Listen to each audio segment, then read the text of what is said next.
Babala!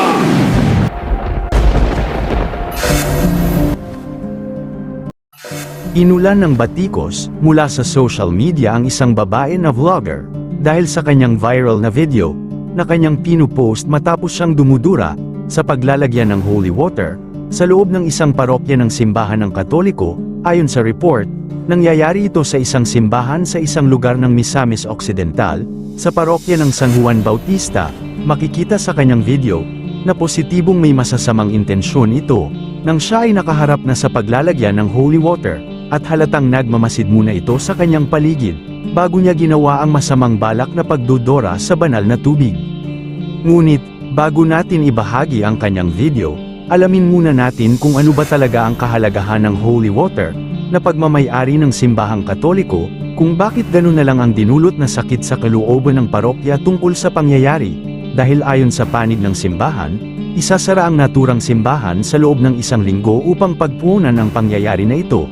Dahil dito, gumawa ng isa pang video ang vlogger na ito, upang ipapakita at iparating sa simbahang Katoliko ang kanyang paghihingi ng tawad sa harap ng social media, lalo na sa mga parokyana ng nasabing lungsod, tungkol sa kanyang ginawang pagdodora sa banal na tubig.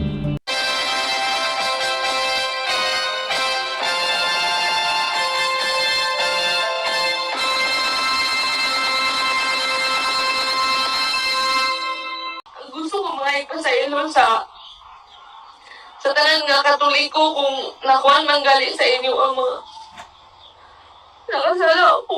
May ko pasaylo pero wala dyan ko nakuha ng sawa dito. Hindi magkahindayan ako ang videos pag-upload ito kaya di ko gusto mukalat to kaya giinan ko nga di daw maayo. Before that day atong Domingo, gidelete ito guys.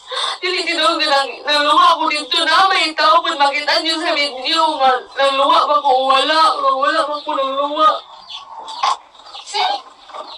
Kung na ito mga yan magpasalong ninyo tanan kung nakuhan magaling mo sa akong video. Karoon matubig ito sa simbalon niya para ako i-explain akong side ni Father o sa tanang kuhan sa Katoliko. Dalawan ko ninyo guys, sorry kayo sa tanan. Dili na pumotra konti ka na sa simbahan. Ang holy water ay tinawag na isang sacramental sa simbahang Katoliko. Hindi ito kabilang sa mga sakramento. Ang sacramentals ay ang mga bagay na ginagamit sa simbahan sa kanyang pangangaral at pagpapala ng mga pari sa mga ritual ng pananampalataya. Ang paggamit ng holy water ay may mahabang kasaysayan sa simbahang Katoliko, na nagsimula pa noong unang panahon ng Kristyanismo. Ginagamit ito bilang simbolo ng paglilinis, pagpapalaya, at proteksyon laban sa masama. Sa Biblia, makikita natin na maliban sa ordinaryong tubig, ang Panginoong Hesus ay madalas na ginagamit ng tubig na kaiba bilang panggamot ng mga may sakit. Sa aklat ng Juan Kapitulo 9 versikulo 7, ito ang pangyayari.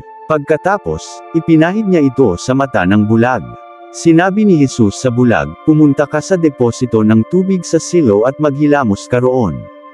Ang kahulugan ng salitang silo ay sinugo. Ganoon nga ang ginawa ng bulag, at nang magbalik siya ay nakakakita na. Ang tanong, bakit pa pinapapunta ni Hesus ang isang bulag sa malayong ilog, upang magpagaling? Samantalang marami namang tubig na nasa malapit. Malinaw na sa paraan na yun, ay pinahiwatig ng Panginoong Hesus na may naiibang uri ng tubig na kanyang pinagpala upang magagamit bilang makakapagligtas sa mga karamdaman. At sa aklat ng Ikalawang Hari Kapitulo 5 versikulo 10, ito ang mababasa, pumunta ka sa ilog Jordan. Lumubog ka ng 7 beses at magbabalik sa dati ang iyong katawan. Gagaling ang iyong ketong. Iilan lamang ito sa mga talata ng nagpapatotoo na ang Diyos kahit siya ay ang makapangyarihan sa lahat. Hindi pa rin niya makalimutang gumamit ng mga instrumento na mga bagay tulad ng banal na tubig. Ayon sa paniniwala ng simbahang Katoliko, ang epekto nito ay nakasalalay sa pananampalataya at debosyon ng mga gumagamit nito. Ang paggamit nito ay dapat na may paggalang at pagpapakumbaba. Ang pagwiwisik ng holy water ay nagpapaalala sa sakramento ng binyag, kung saan ang tubig ay simbolo ng paglilinis ng mga kasalanan at muling pagsilang sa espiritual. Karaniwang matatagpuan ang holy water sa mga stoop o maliliit na lalagyan sa pasukan ng simbahan. Ang mga Katoliko ay nagwiwisik ng kaunting holy water sa kanilang sarili, gamit ang mga daliri habang pumapasok at lumalabas sa simbahan bilang tanda ng paggalang at pagpapaalala sa kanilang binyag. Ngunit, taliwas ito sa makikita natin sa video ng vlogger na ito, dahil wala tayong nakikitang anggulo ng paggalang.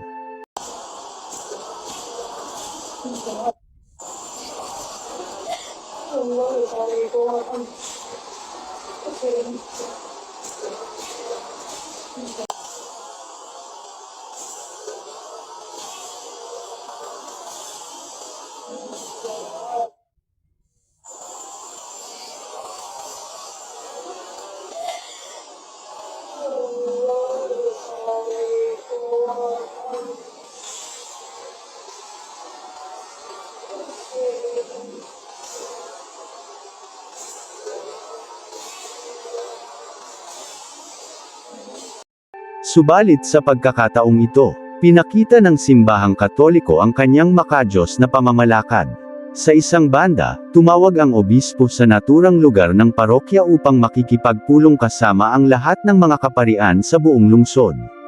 At nagpasya na dahil sa ginawa ng isang babae na pagdudura sa banal na tubig sa loob ng simbahan, ay tinawag niya ang lahat ng mga parokyano na magkakaroon ng isang sakripisyo ang buong mananampalataya sa kanilang lungsod upang humingi ng pasensya sa Diyos sa pamamagitan ng pagpinitinsya kasama na ang mga pari.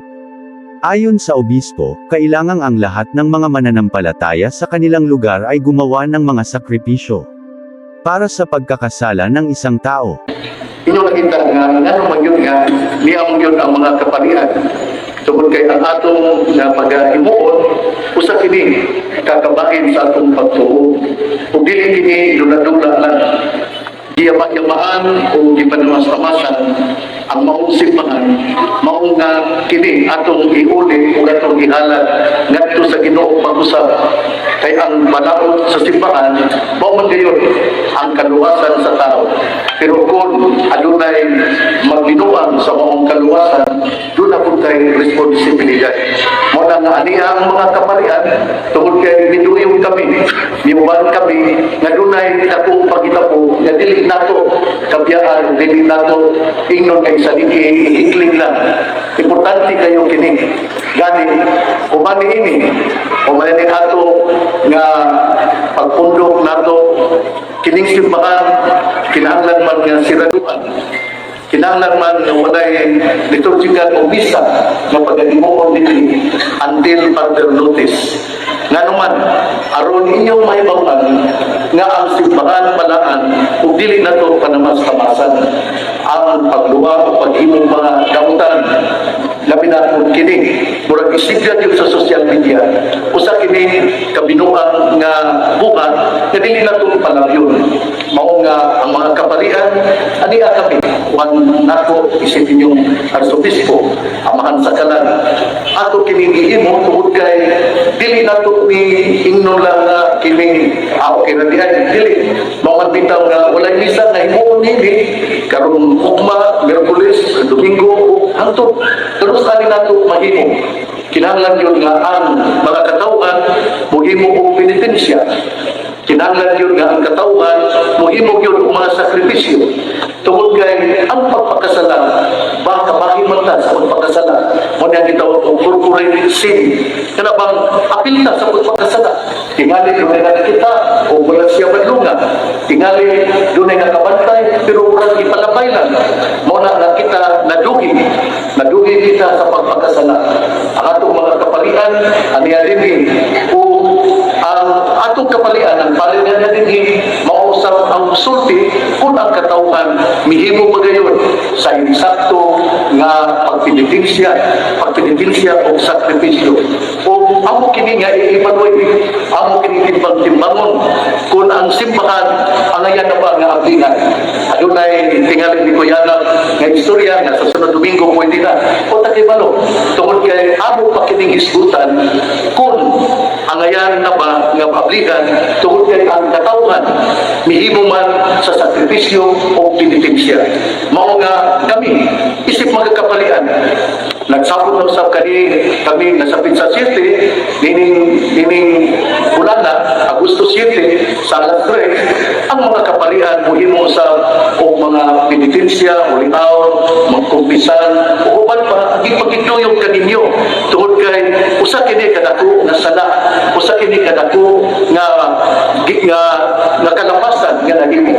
Mao na nga ang mga kapalian mohimo niini o tingali ako kung hangyoon ang atong parikura nga mohimo sa mga uliaw uban pa sugod pa ugma o atong kanusa basta adunay makita nga ang katawhan sa tibuok nga parokya sa dili sa Jimenez naghimo kayon sa penitensya.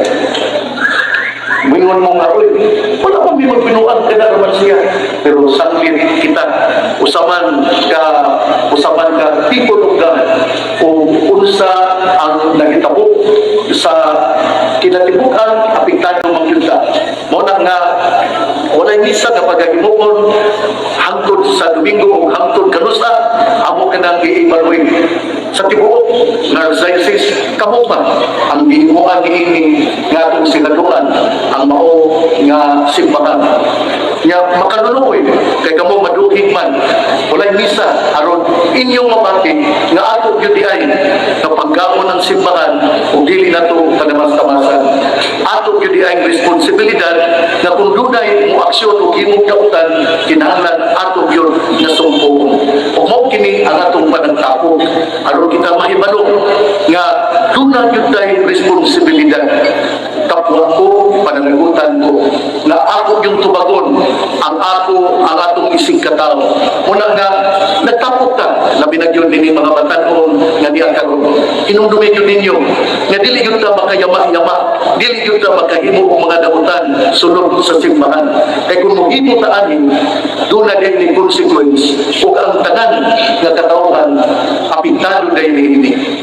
Muna nga, usbon ko, ani ang mga kapalian, kunya akong ideklara nga walay misa, Lunes, Domingo, hangtod until further notice. Tungod kay usa kini ka dako nga sa daot nga nahimo dili lamang sa usa ka tawo dili apektado ang katawhan tungod sa gitawag og corporate sin. Inaunta nga doon na tayo mga penitensya, doon na tayo mga pag-ampo nga paghahimuon, doon na tayo mga sakripisyo nga paghahimuon. Usbon ko ang Archdiocese sa Usamin sa mga kaparian muanghi sa Pizza 7 alin sa Divine Mercy kaya tibuok kapilya man sa tibuok ang mga kapilyang mga barangay wala may buhaton nga mga communal prayer tungkol sa maong paghitabo kung ang maong nga mga penitensya at sakripisyo ali kini buhaton sa Divine Mercy Shrine at tulad dito kay sinaduan man ang simbahan ining sinado sa simbahan walay makasulod nga tao bisan na pura paroko ang pari until I say you may enter in. Walay pwede nga musulod nga walay permiso nako. Kinahanglan yun nga ato kining batunan aron ato mahinungduman ang pagkabalaan o ang pagkasagrado sa atong simbahan. Yan po ang tunay na simbahan.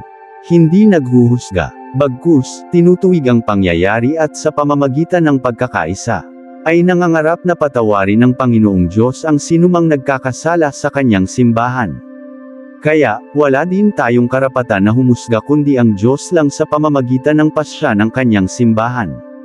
Bagkus sama-sama na rin nating ipagdasal ang at hihingiin ang kapatawaran sa ating mga pagkukulang sa pagpapaalala sa ating kapwa.